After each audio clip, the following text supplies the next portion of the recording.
Right, I've now near enough finished all the elements. I've just done a little bit of dry placing there, so I know what is going to look nice in respect to that.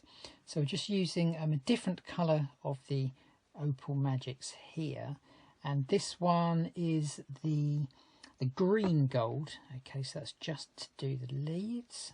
Okay, and as I said, where it goes on to the black, it picks up more on the green, on the gold tint, and then the remainder is sort of like a real nice green as well. So let me just place those there. That goes there.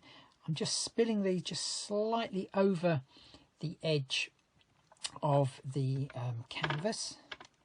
So I'm just going to place this one on first. So these are from the Botanist Floral.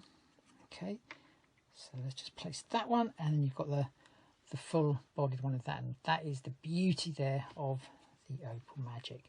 So let's just pop a little bit more of the 3D glue onto the back of there, and let's just place that one.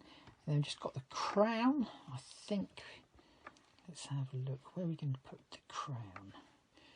Should we place it there, or should we place it up the top there? Decisions. I think I'm going to go for up there. Okay, so let's just place that one, and this is from your 1-day special. This is the Regal Findings.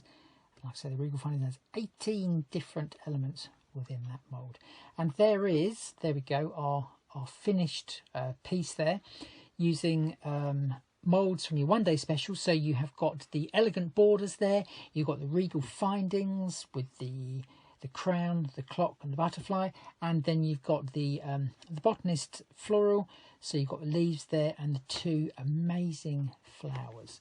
So that is the sort of thing that you can actually be creative. But remember, you can go really big scale, and you can create a full out canvas and decorate them using all of the moulds from the 1-day special.